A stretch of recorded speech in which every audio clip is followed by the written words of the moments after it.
E aí, galera, beleza? Estamos aqui com mais um vídeo do nosso aprofundamento de teologia do corpo, que nós iremos falar hoje sobre o quê? Sobre o quê? Sobre o quê? Sobre o quê? Sobre a inocência original. Muito bem. Mas antes, vamos fazer um momento de oração, né? Em nome do Pai, do Filho e do Espírito Santo. Amém. Vinde, Espírito Santo, enchei os corações dos vossos fiéis e acendei neles o fogo do vosso amor. Enviai, Senhor, o vosso Espírito, e tudo será criado. E renovareis a face da terra. Oremos. Ó Deus, que instruíste os corações dos vossos fiéis com a luz do Espírito Santo, fazei com que apreciemos retamente todas as coisas segundo o mesmo Espírito, e gozemos sempre de sua consolação, por Jesus Cristo, Senhor nosso. Amém. Senhor Jesus, eu te peço a graça do teu Espírito Santo sobre o nosso coração, sobre o coração de cada um dos meus irmãos que está assistindo este vídeo, para que a tua bênção possa descer copiosamente, que a nossa inteligência, a nossa vontade, o nosso coração seja aberto à tua vontade. Assim seja. Amém. Em nome do Pai, do Filho e do Espírito Santo. Amém. Galera, então, no nosso vídeo de hoje nós vamos comentar sobre um ponto muito importante da teologia do corpo, que é o quê? A inocência original. E antes de tudo é preciso deixar claro que inocência original não é no mesmo sentido que as crianças são inocentes, né? Ah, que coisa bonita, criancinha inocente e tal, né? Ou, como diria o compadre Washington, né? Sabe de nada, inocente. Não é esse sentido, né, pessoal? O sentido é que Adão e Eva, eles estavam nus, não sentiam vergonha, mas eles tinham um determinado tipo de inocência original. E essa inocência, a gente viu lá no vídeo sobre nudez original, né? Que não nasce tanto da falta da consciência dos valores sexuais, como nas crianças. As crianças ainda não desenvolveram a consciência dos valores sexuais. Então, elas são inocentes porque falta a elas a compreensão dos valores sexuais, entende? Adão e Eva não. São João Paulo II vai explicar que Adão e Eva, eles tinham essa inocência original por eles terem um pleno conhecimento, entre aspas, um acesso livre ao significado esponsal do corpo de um e do outro. Tanto que, em outras catequeses, ele até comenta que o que se traz vergonha, na verdade, não é o corpo, mas a concupiscência. O perigo de ser considerado somente um objeto e o perigo de considerar o outro somente um objeto, entendeu? Então, é nesse contexto que a gente precisa entender a inocência original, especialmente relacionando ela com o significado esponsal do corpo, que na minha visão é a coisa mais importante na teologia do corpo, entender que o corpo ele tem um significado esponsal, ele não é completamente sem sentido, entende? E é isso que eu queria aprofundar com vocês no dia de hoje, ok? Vou fazer aquele mesma coisa que a gente sempre faz, a gente vai ler as catequeses, no caso a 16 e a 18, e nós iremos comentar ponto a ponto, tá certo? Se você tiver as catequeses aí, leia junto conosco, a gente sempre posta na nossa comunidade no Facebook, entendeu? Então vale a pena você dar uma lida com antecedência para que durante o vídeo você possa ir aprofundando nisso, entendeu? Ok? Valeu! Então vamos lá. Catequese 16, a consciência do significado do corpo e a inocência original. A realidade do dom e do ato de dar, descrita nos primeiros capítulos do Gênesis, qual o conteúdo que forma o mistério da criação confirma o irradiar do amor e é parte integrante deste mesmo mistério. Só o amor cria o bem. E só este pode, afinal, ser percebido em todas as suas dimensões e aspectos nas coisas criadas e, sobretudo, no homem. Então, é a partir do amor que cria o bem que pode ser percebido no homem. Prestem bem atenção. A sua presença é quase o resultado final daquela hermenêutica do dom que estamos a praticar.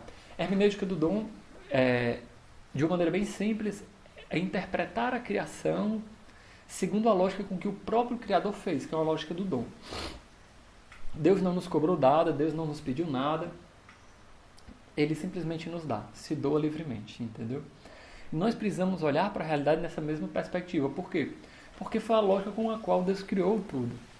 Para nós entendermos a realidade, também o corpo, nós precisamos entrar nessa hermenêutica do dom, nessa maneira de interpretar do dom, segundo a lógica do dom, entendeu? A felicidade original, o princípio beatificante do homem que Deus criou, varão e mulher, o significado esponsal do corpo na sua nudez original. Tudo isso exprime uma radicação no amor. Então, o princípio feliz, a felicidade original e o significado esponsal do corpo na sua nudez, isso revela o dom criador de Deus, revela a bondade de Deus. E essa é a grande revolução da teologia do corpo. Qual é? É entender que o corpo não é algo mau. Mais do que somente entender que o corpo não é algo mal, mas entender um significado teológico no corpo. Isso é que é a grande sacada, entendeu? Entender que o corpo também fala sobre Deus.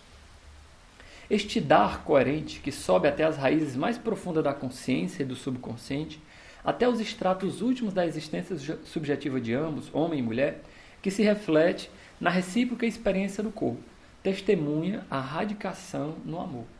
Então, essa lógica do dom, ela precisa entrar no mais profundo da nossa consciência e do nosso inconsciente, do nosso subconsciente, precisa permear os nossos valores. Por isso a castidade, de certo modo, ela sempre vai ser uma educação para a castidade.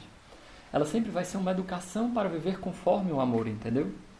Os primeiros versículos da Bíblia tanto falam dela que tiram toda e qualquer dúvida. Falam não só da criação do mundo do homem, mas também da graça. Isto é, o comunicar-se da santidade, do irradiar do Espírito, que produz um estado especial de espiritualização naquele homem. Espiritualização ele colocou entre aspas, isso é importante, que de fato foi o primeiro.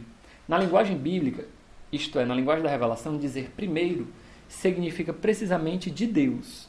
Adão, filho de Deus. Então, isso é muito importante, pessoal, para a gente que eu estou estudando teologia, na cadeira de antropologia teológica, o padre fala muito sobre, o nosso professor, o padre, ele fala muito da não contraposição entre natureza e graça, que é muito importante. E aqui ele vai mostrando que já desde o começo já existiu uma graça permanente de Deus, uma ação radical do Espírito Santo, entende? E essa ação, ela levava a uma espiritualização do homem, entre aspas, por quê? Porque não é que o homem não tivesse sido criado no corpo.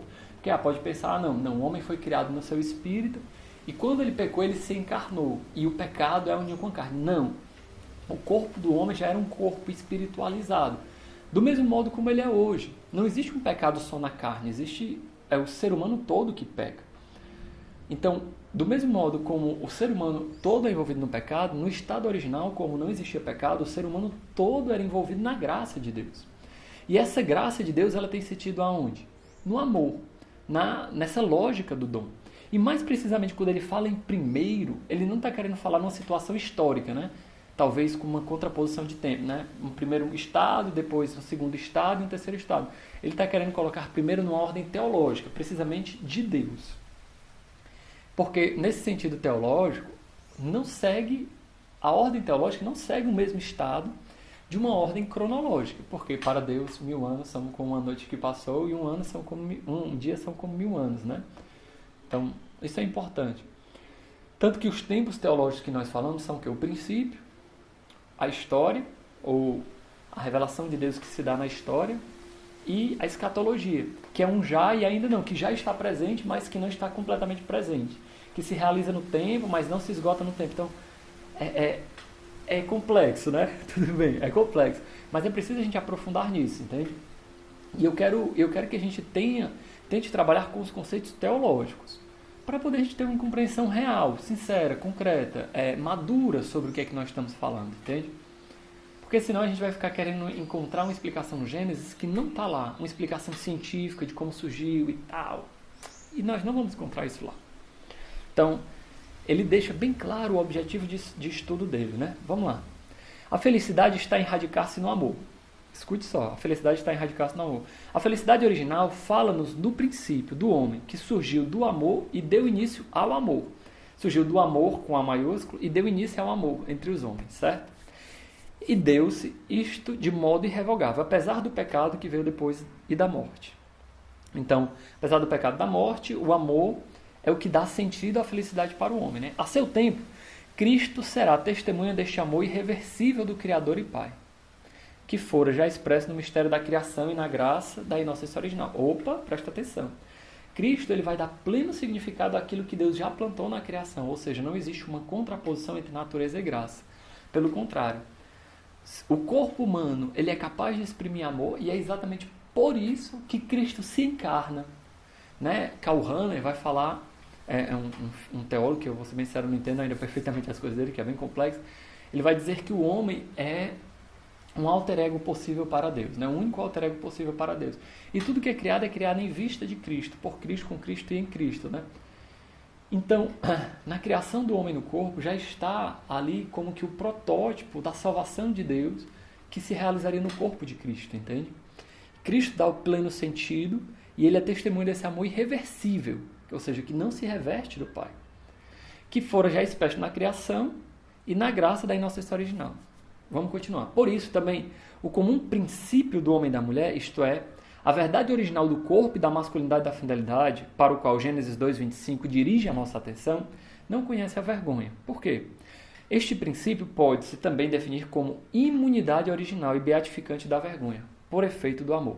Escutem bem. Então, o fato deles se expressarem completamente em amor é o que torna-os imunes da vergonha. Não é tanto, como eu falei, uma falta de conhecimento dos valores sexuais, mas Adão olhava, de maneira mais concreta, Adão olhava para Eva e dizia, cara, que mulher incrível. Ele sentia tesão mesmo, atração mesmo por Eva, né? Mas ele não via em Eva alguém para ele usar, mas alguém para ele amar. Então, esse amor, entre aspas, blindava ele completamente de qualquer sentido da concupiscência e da lascívia. Do mesmo modo, Eva olhava para Adão, sentia desejo e via um homem que ela queria dar a vida por ele, entende? Isso é muito profundo, isso é muito forte, isso é muito intenso. Então, essa tal imunidade orienta-nos para o mistério da inocência original do homem. É mistério de sua existência anterior ao conhecimento do bem e do mal, quase que fora deste. Ou seja, está além do bem e do mal, né? Como Nietzsche diria, além do bem e do mal, né? Mas é em outro sentido, né? Nietzsche fala no sentido que ele está falando de outro, ok? Existir o homem deste modo, anteriormente à ruptura da primeira aliança com seu Criador, pertence à plenitude do mistério da criação. Ou seja, se nós queremos entender o homem, nós temos que recorrer a essa plenitude. Nós não podemos olhar para o homem atual, marcado pela concupiscência, pelo pecado, e dizer que tudo isso é natural para o homem. Inclusive, os grandes erros de antropologia são o quê? Tomar como parte natural, essencial do homem, aquilo que é secundário. E aí, eu não sei se a gente vai... Provavelmente a gente não vai comentar sobre isso, né? Porque são muitas coisas na catequese, eu não sei se a gente vai ter condição, but, quer dizer mais em inglês. Uma coisa que ele vai falar, João Paulo II vai falar nas catequeses dele, contra os mestres da suspeita, que é exatamente Marx, Freud e Nietzsche. Porque na visão de João Paulo II, Marx, Freud e Nietzsche são os mestres da suspeita, por quê? Porque eles colocam como algo essencial do homem algo que não é, que é exatamente a concupiscência da carne, a concupiscência dos olhos e o desejo de riqueza. Marx vai dizer que o homem é, antes de tudo, um ser econômico, desejo de riqueza. A vontade de poder, para Nietzsche, é uma categoria fundamental, né? A concupiscência dos olhos, né? E a concupiscência da carne vai ser, vamos dizer assim, a obra mestra de Freud, dizendo que o homem é naturalmente um homem movido pela pulsão sexual, entendeu? Então, claro que de uma maneira bem resumida, né? E uma análise até superficial, mas eu me permito fazer isso nesses pequenos minutos. Quer? Tá bom. A gente nota que esse é o erro desses três mestres da suspeita, entendeu? Tomar como algo essencial do homem é algo que não é. Então, é preciso a gente voltar a essa plenitude do mistério da criação. Ok? Se, como já dissemos, a criação é dom feito ao homem, então a plenitude dele, a dimensão mais profunda é determinada pela graça, isto é, pela participação na vida interior do próprio Deus, na sua santidade. Então, não existe a graça que surge somente com Jesus Cristo. A graça já permeava a natureza e era a graça que dava sentido ao homem. Ok? Esta é também no homem fundamento interior e fonte da sua inocência original. Ou seja, o homem não é inocente por si mesmo, mas porque ele já bebe da graça santificante do Criador. E isso é muito importante, certo? Vamos continuar aqui. É com este conceito, e mais precisamente com o de justiça original, que a teologia define o estado do homem antes do pecado original. Esses conceitos são muito importantes, vamos pegar bem. Na presente análise do princípio, que nos abre caminho indispensável para a compreensão da teologia do corpo, devemos deter-nos tratando do mistério do estado original do homem. De fato, exatamente essa consciência do corpo, melhor, a consciência do significado do corpo, que procuramos pôr em realce mediante a análise do princípio, revela a peculiaridade da inocência original. Então é a graça de Deus, santificante ao homem, que manifesta, que revela o sentido mais profundo da inocência original, ok? O que se manifesta em 2:25, em Gênesis 2:25, de modo direto, é precisamente o mistério desta inocência, que tanto o homem como a mulher trazem das origens, para cada um em si mesmo, certo? O que manifesta, de modo direto, o mistério da inocência que eles trazem da origem, ou seja, essa origem no homem não é perdida por causa do pecado. Nós temos, entre aspas, uma saudade do nosso estado original, da nossa criação. Uma saudade dessa inocência, né? É tanto que eu não sei se vocês têm essa mesma impressão que eu, mas quando a gente lê as catequeses de teologia do corpo, meu Deus do céu, é algo assim que você vai ficando apaixonado, né? Você vai se identificando com aquilo. Como, né? Se é uma coisa tão bela, tão sublime, que fala das origens, por que eu vou me identificando, entendeu? É porque lá no fundo do nosso coração existe essa saudade de eternidade, entende? Essa saudade que foi plantada pelo próprio Criador no ato da criação. É por isso que eu falo com Adão e Eva, com muita natureza, com muita naturalidade. E isso não significa que Adão e Eva eram simplesmente seres passados. Estou falando de nós mesmos também. A nossa criação, né? Então, é interessante porque a Bíblia ela não se detém nesses melindres científicos, como é que o homem foi criado e etc, entende? É uma linguagem mais profunda, uma linguagem mítica, né? Uma linguagem poética, o poema da criação, para poder falar sobre o homem, sobre a profundidade de quem é o homem. Quid est homo, em latim, né? Quis aparecer, né? Perdão. Vamos continuar.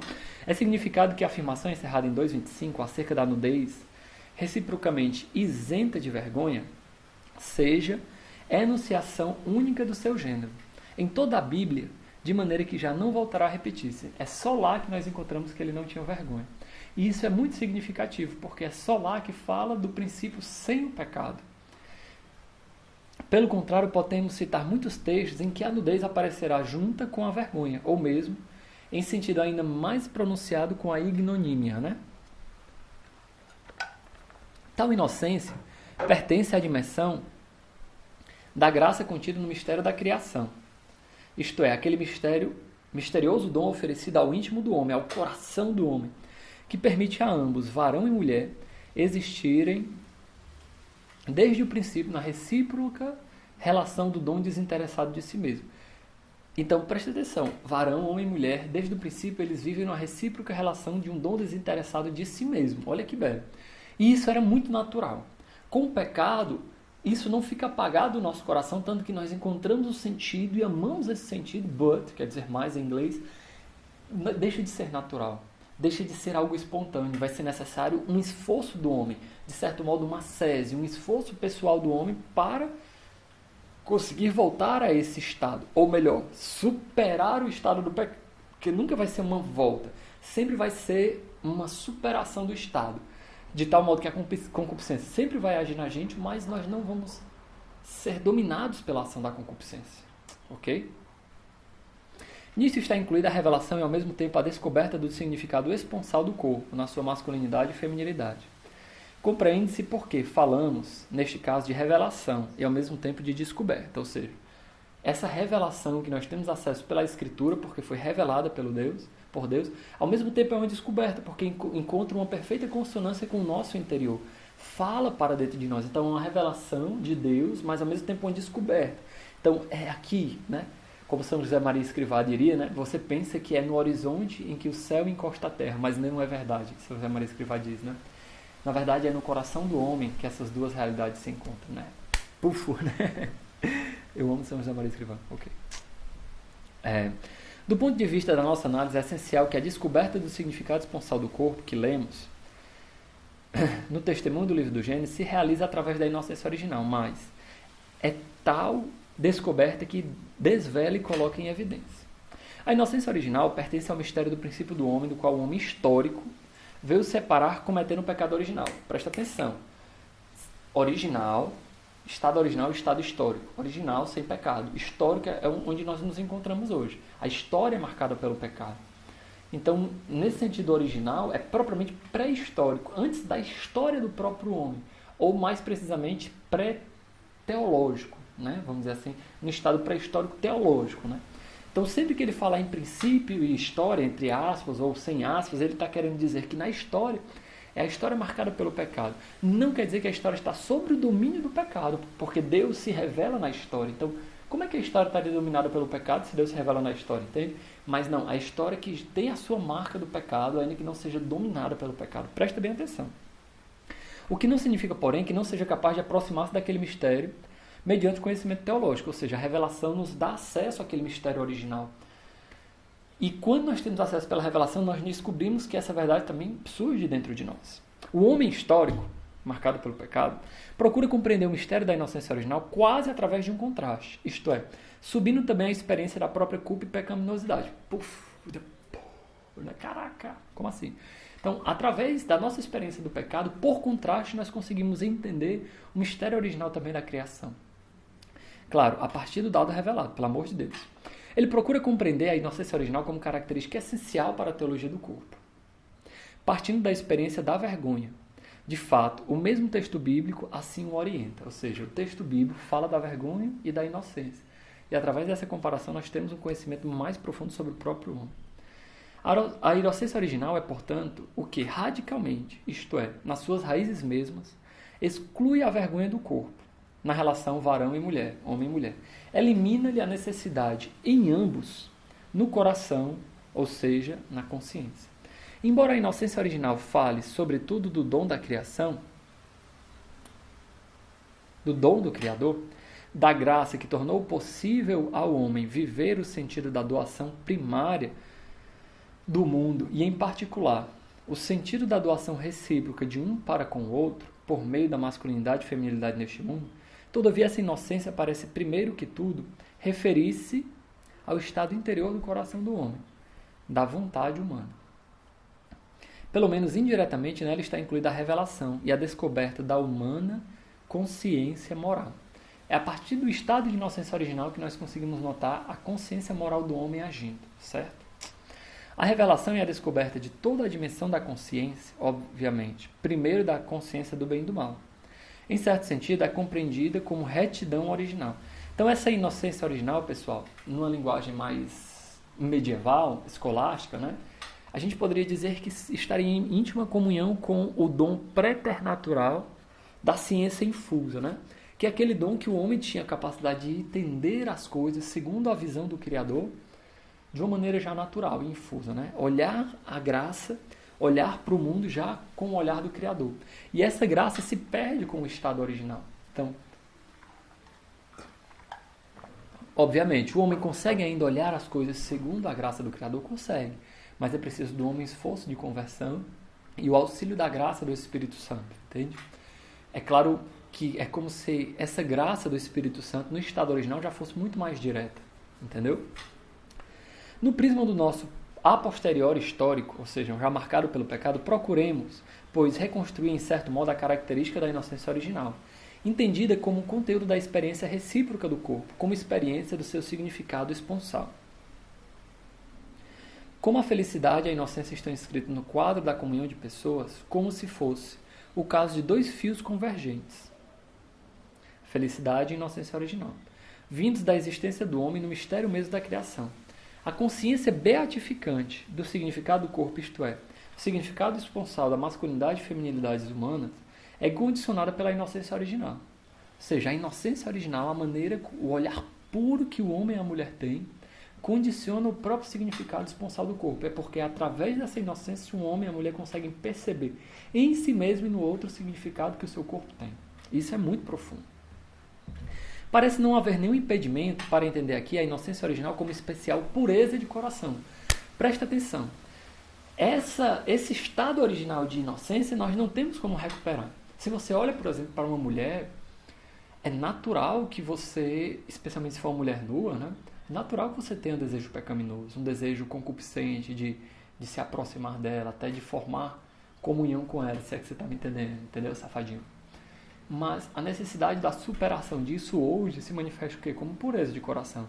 O entendimento que apesar desses impulsos, ou apesar da imaginação que age, você querer e fazer um esforço para amá-la como Deus a ama. Como uma filha, como uma mulher, como uma pessoa que tem uma dignidade própria, entende? Então isso é realmente muito profundo, muito radicado na nossa consciência. E é nesse sentido que a pureza de coração encontra um significado aonde? Na inocência original. Não é um retorno, mas uma superação do estado de concupiscência.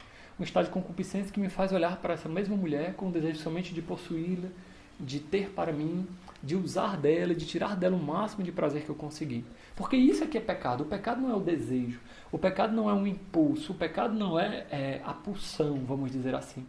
O pecado não é a admiração. O pecado é reduzir a pessoa a um simples objeto. Então, e é claro que existem várias maneiras de nós reduzirmos os outros a simples objetos, né? Especialmente através do nosso próprio olhar. Quando eu olho para aquela pessoa somente como um objeto. E isso é o que machuca profundamente o nosso coração, porque não corresponde ao mistério próprio da criação para o qual nós fomos criados, ou seja, não revela aquela felicidade para o qual nós fomos criados. E a realização desses desejos, ainda que traga prazer, não realiza a nossa essência mais profunda, entende? Perdão, me empolguei, vamos continuar. Que mantém essa pureza de coração, que mantém interior fidelidade ao dom, segundo o significado esponsal do corpo. Por conseguinte, a inocência original, assim entendida, manifesta-se como testemunho tranquilo da consciência, que neste caso precede qualquer experiência do bem e do mal. Todavia, este testemunho sereno da consciência é alguma coisa muito mais beatificante. Pode-se dizer, na verdade, que a consciência do significado no corpo, na sua masculinidade e feminilidade, se torna humanamente beatificante, só mediante esse testemunho. Ou seja, é através do significado esponsal do corpo, do testemunho dessa inocência original, que homem e mulher conseguem ver aquela felicidade real para o qual eles são chamados. E isso é muito profundo. É através de uma experiência de comunhão que se manifesta no corpo, que traz felicidade. Gente, o que está aqui por trás é uma coisa muito profunda. O que está aqui por trás é que, de fato, não é o sexo que traz felicidade ao homem, é o amor. E é claro que no amor, o sexo pode estar incluído, se essa for a sua vocação, no matrimônio, entende? Tanto que o sexo, perdão a palavra, a transa, não traria felicidade se não for no amor. E isso é muito revolucionário. Isso é muito mais do que um legalismo, entende? É muito mais do que, você pode fazer isso ou aquilo. Tanto que João Paulo II vai falar, não, é um conjunto de regras, assim, depois de casar está tudo liberado. Não, João Paulo II inclusive fala que dentro do matrimônio, marido e mulher podem pecar contra a castidade. Se o homem usa da mulher, se a mulher usa do homem, entende? Se o marido não está preocupado também com amar sua mulher, de ter outras manifestações de amor, de carinho, de cuidado por ela, entendeu? Então, isso é muito importante para nós superarmos esse legalismo. Vamos para a próxima catequese aqui? Eu vou evitar comentários que sejam repetitivos, né? A catequese 18, se você acompanhar comigo, ela fala sobre a inocência original e o estado histórico do homem, aquela contraposição daquele estado original e estado histórico, ok? A meditação de hoje pressupõe tudo quanto já foi conseguido nas várias análises feitas até agora. Estas brotaram da resposta dada por Jesus aos seus interlocutores, que lhe tinham feito uma pergunta sobre o matrimônio, sobre a indissolubilidade e a unidade. Aquele Mateus 19, se não me engano, né? Que os mestres tinham-lhe recomendado considerasse atentamente o que era desde o princípio, né? Jesus, quando ele responde aos fariseus, eles falam do princípios. Perdão, aos saduceus ele fala do princípio, né? Exatamente por isso, no ciclo das nossas meditações até agora, procuramos descrever de algum modo a realidade da união, ou melhor, da comunhão das pessoas, vivida desde o princípio, pelo homem e pela mulher. Em seguida, tentaremos penetrar no conteúdo do versículo conciso 25 de Gênesis 2. Estavam nus, tanto o homem como a mulher, mas não sentiam vergonha. Então ele está situando que ele está fazendo essa referência ao estado original porque Jesus fez. Quando foi falar sobre o divórcio para os saduceus, ele disse, Moisés permitiu isso por causa da dureza do coração, mas no princípio não era assim. Então ele questiona, por que falar do princípio? Se o princípio não tiver nenhum significado histórico real para o homem, não tem sentido falar do princípio. But, quer dizer mais em inglês, se Jesus fala do princípio é porque esse princípio ainda remonta ao coração do homem. As origens ainda estão presentes de certo modo no coração do homem. Independente da certa diversidade de interpretação, parece bastante claro que a experiência do corpo, como podemos ir buscar no texto arcaico de Gênesis 2:23 e mais ainda de Gênesis 2:25, indica mais um grau de espiritualização do homem, diverso daquele que significa o mesmo texto depois do pecado original. Ou seja, existe uma diferença entre o pecado original e o estado original. E nós conhecemos valendo-nos da experiência do homem histórico, ou seja, Existe essa diferença e nós conhecemos essa experiência a partir do homem histórico, a partir daquilo que nós somos, marcados pelo pecado. Ok? É diversa medida de espiritualização que encerra outra composição nas forças interiores no próprio homem. Quase outra relação entre corpo e alma, outras proporções internas entre sensibilidade, espiritualidade e afetividade, isto é, outro grau de sensibilidade interior perante os dons do Espírito Santo. Então o pecado ele quebra essa harmonia interior que existia no homem, entre corpo, espírito, afetividade, porque a gente sente o que não quer sentir, então sentir e querer são diferentes, a gente pensa o que não quer pensar, a gente faz o que não concorda, então existe essa desarmonia interior. E também não só interior, mas da relação do homem com Deus. Nós, por exemplo, sabemos o que é certo e o que é errado perante a graça de Deus, e mesmo assim nós insistimos no pecado, entende? Então, isso é fruto do quê? Dessa desarmonia interior causada pelo pecado, ok? Tudo isto condiciona o estado da inocência original do homem ao mesmo tempo que determinam, permitindo-nos também compreender a narrativa de Gênesis. A teologia e também o magistério da Igreja deram a estas verdades fundamentais a forma própria. Realizando a análise do princípio, segundo a dimensão da teologia do corpo, fazemo-lo baseando nas palavras de Cristo, com que ele mesmo se referiu àquele princípio. Como diz, não lestes que o Criador desde o princípio fez homem e mulher? Ordenou-os e sempre nos ordena a voltarmos à profundidade no mistério da criação. E nós fazemo-lo, tendo a plena consciência do dom da inocência original própria do homem antes do pecado original. Embora uma intransponível barreira nos separe do que foi o homem daquela época de então, como varão e mulher, mediante o dom da graça, unido ao mistério da criação, e nos separe daquilo que ambos foram um para o outro, como dom recíproco. Ou seja, nós não temos um acesso experimental ao que o homem era e a mulher era no estado de inocência original. Nós temos um acesso através da revelação, um acesso mediado pela revelação, certo?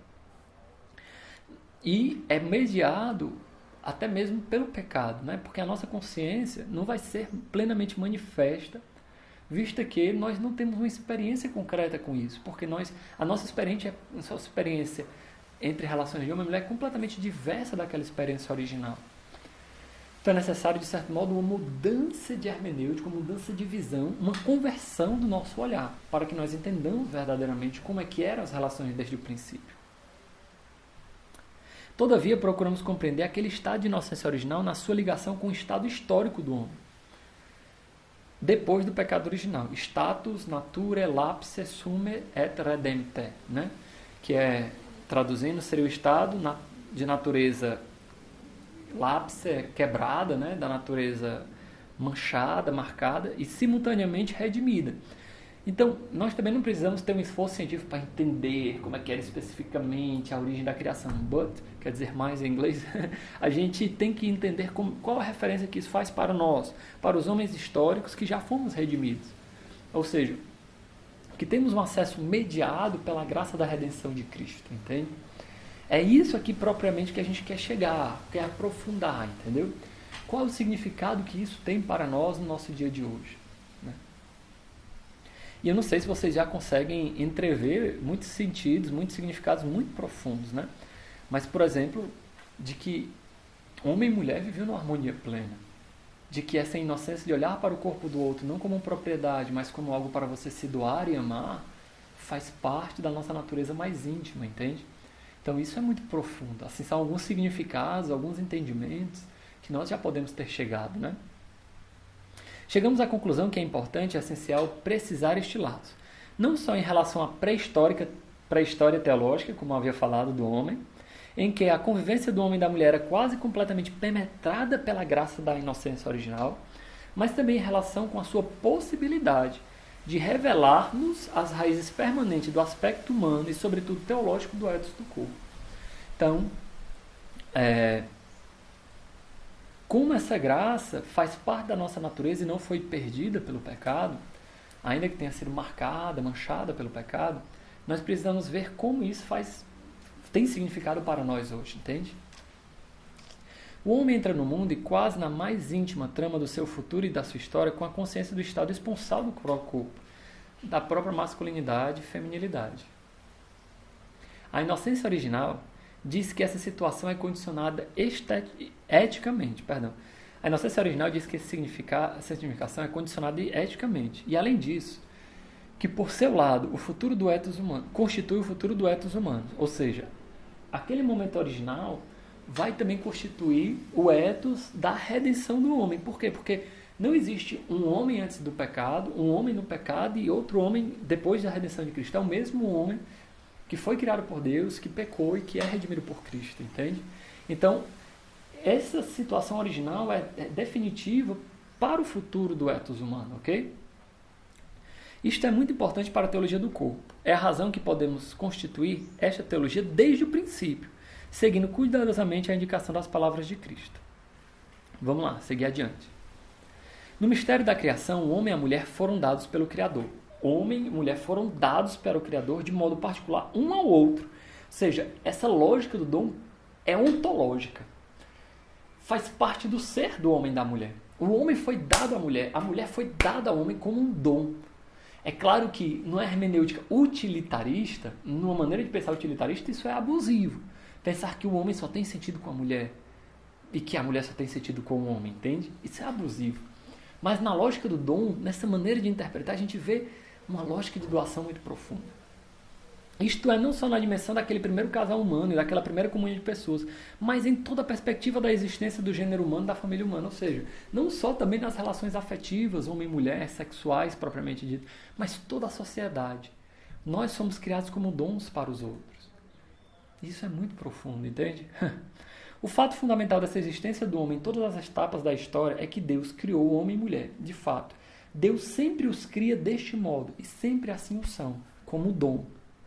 A compreensão dos significados fundamentais encerrados no mistério mesmo da criação, como o significado esponsal do corpo, e dos fundamentais condicionamentos de tal significado, é importante e indispensável para conhecer quem é o homem e quem ele deve ser. Ou seja, não só aquilo que o homem já se constitui, mas aquele como ele deve agir a partir da sua essência. Nesse sentido, olha que isso é profundo, né? Nesse sentido, a ética não é um conjunto de normas que vem de fora como uma obrigação a se cumprir, mas algo que nasce da realização do próprio homem. Aquilo que realiza quem o homem é, a mais profunda essência de quem é o homem, entende?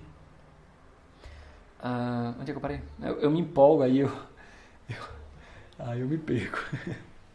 É importante e dispensável... E, portanto, como deveria modelar a própria atividade?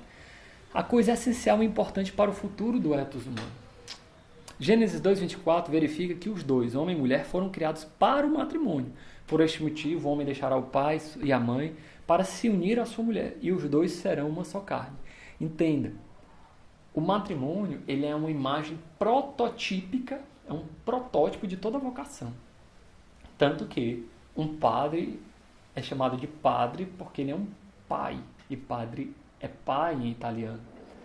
Tanto que em inglês é father, né? Que é a mesma coisa, pai. Então, por quê? Porque é um protótipo. A vocação do matrimônio é um protótipo. O Carl Gustav Jung diria um arquétipo, né? Um arquétipo, um primeiro tipo, né? Uma primeira imagem, um tipos no sentido grego, né? De modelo, de configuração, entende? Então, é nesse sentido que ele está dizendo. No começo, a gente só nota a criação para o matrimônio. E é interessante que essa compreensão de um matrimônio esponsal com Cristo e com a igreja só vai acontecer com Cristo, lógico, que fundou a igreja, entende? Por isso que não existia celibato pelo reino dos céus no Antigo Testamento. Como a gente falou, até comentou sobre, naquele estado de solidão original, existe um abismo ontológico entre Deus e o homem. Porque Deus ele vai continuar sendo Deus e o homem continua sendo homem. É só em Jesus Cristo que nós conseguimos superar esse abismo, porque Jesus Cristo ele é a ponte. Ele une no seu corpo aquilo que estava dividido, como diz a palavra de Deus, né? Na sua carne quebrou o muro de indivisão. E isso não só do pecado, mas da própria constituição ontológica do homem, porque Cristo ele é homem, mas ele também é Deus. E é nele que os homens se divinizam. E é nele que Deus se encarna na humanidade, entende? Isso é muito mágico, isso é muito profundo, meu Deus do céu. Perdão, me empolgar. Deste modo, abre-se grande perspectiva criadora, que é exatamente a perspectiva da existência do homem, a qual se renova continuamente por meio da procriação. Pode-se dizer de autoprodução. Escuta bem. Tal perspectiva está profundamente radicada na consciência da humanidade e também na particular consciência do significado esponsal do corpo. O homem e a mulher, antes de se tornarem marido e esposa, disso falará seguidamente em concreto Gênesis 4, versículo 1, emergem do mistério da criação, primeiro como irmão e irmã da mesma humanidade. Então, antes de serem esposo e esposa, eles são irmão e irmã na mesma humanidade. E isso é fundamental para entendermos a dignidade do homem, a dignidade da mulher, que não fica perdido. Esse doar-se de Deus um para o outro não nega a sua humanidade, a sua subjetividade, mas pelo contrário, integra. Entendeu? Eles são irmão e irmã, não somente marido e mulher. Porque um não tem significado somente para o outro, eles têm em si mesmo significado como irmão e irmã. Tanto que as dimensões de irmandade nunca se perdem, mesmo quando esposo e esposa, né? A compreensão do significado esponsal do corpo na sua masculinidade e feminilidade revela o íntimo de sua liberdade, que é a liberdade de dom. Daqui principia aquela comunhão de pessoas em que ambos se encontram e se dão reciprocamente na plenitude da sua subjetividade, interioridade, individualidade, personalidade, ok? Porque nessa comunhão eles não se perdem um no outro, pelo contrário, eles se encontram. Eles se doando, eles se realizam como homem e como mulher, ok? Assim crescem ambos como pessoas sujeitas e não como objetos, escutem bem, e crescem reciprocamente um para o outro também através dos corpos e através daquela nudez isenta de vergonha. Ou seja, meu Deus, isso é muito bonito, né? A doação de um pelo outro não torna um para o outro objeto. É por isso que não é pecado. E é exatamente porque o pecado não entrou que não tem perigo dessa objetivação de um pelo outro. Entende? Naquela comunhão de pessoas está profundamente assegurada toda a profundidade da solidão original, do primeiro e de todos. E ao mesmo tempo, tal solidão fica de modo maravilhoso penetrada e alargada pelo dom do outro. Daquela solidão original que o homem se encontra sozinho diante de Deus, a sua subjetividade e interioridade, ela não fica perdida quando entra em comunhão com o outro. É por isso que a igreja ensina que o homem não completa a mulher. Porque se completasse, a mulher seria incompleta. A mulher não completa o homem, porque se completasse, o homem seria incompleto. Na verdade, eles se complementam, ok? E isso é que é muito interessante, porque essa dimensão da solidão, ela precisa ser sempre reintegrada. E eu acho que talvez isso seja o mais difícil nos casais, de permanecerem com a sua solidão original, aquele espaço no coração que é penetrado somente por Deus, entende? Essa relação de que só Deus pode preencher verdadeiramente o coração do homem. Só Deus. Então, me perdi, tá aqui. Se o homem e a mulher deixam de ser reciprocamente dom desinteressado, como eram um para o outro no mistério da criação, então reconhecem que estão nus. Então nasce-lhe no coração a vergonha daquela nudez, que não tinha sentido no estado de inocência original. A inocência original manifesta ao mesmo tempo e constitui o ethos perfeito do dom. Olha que profundo. A vergonha não é tanto do corpo, mas da concupiscência. A vergonha, só quando eles saem desse recíproco dom desinteressado de si mesmo, é que entra a vergonha no mundo. É muito interessante isso, né? Eu não sei se eu já dei esse exemplo nos nossos encontros, mas a gente vê que isso é muito verdade, né? Se você olha para uma mulher, um desejo de amá-la, até para a nudez dela, né? Se você tem uma irmã e vê ela amamentando, ou sua mãe, você vê ela amamentando, ou uma prima sua, né? E você vê, de certo modo, a nudez dela em algum sentido, né? Ou se você vai cuidar de um idoso, de uma idosa, né? Você não tem vergonha na nudez daquela pessoa, né? Porque você não está se aproximando dela com o desejo de torná-la um objeto, entende? Mas com o desejo de amá-la verdadeiramente, né? E você vê ali o mistério da criação de Deus se revelando, mas do contrário, você naturalmente tem vergonha, lá no fundo do seu coração, quando você olha para uma mulher concupiscente, né? E talvez uma maneira de disfarçar essa vergonha seja aquela piadinha, né? Que nós tendemos a falar para os outros com medo de que notem primeiro que nós estamos sendo safados, né? Passa uma mulher muito bonita e diz, essa daí, viu, não sei o que lá. É uma maneira de sublimar essa vergonha dentro da nossa própria concupiscência, de reduzir a pessoa a um objeto, né? E talvez, por contraste, por essa atitude pecaminosa, né, a gente consiga notar uma saudade original no coração do homem e da mulher. Uma saudade dessa inocência original de amar e de ser verdadeiramente amado. Afinal, será que não é isso que cada um de nós, cada uma das pessoas procura realizar na sua vocação? Será que não é isso que homem e mulher procuram realizar quando procuram conquistar um matrimônio, entende? Isso é muito profundo, né? Vamos pedir a graça da Virgem Maria para que ela possa nos conduzir a uma verdadeira pureza de coração, né?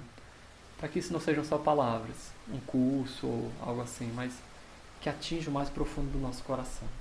Ave Maria, cheia de graça, o Senhor é convosco. Bendita sois vós entre as mulheres, e bendito o fruto do vosso ventre, Jesus. Santa Maria, Mãe de Deus, rogai por nós, pecadores, agora e na hora de nossa morte. Amém. Em nome do Pai, do Filho e do Espírito Santo. Amém.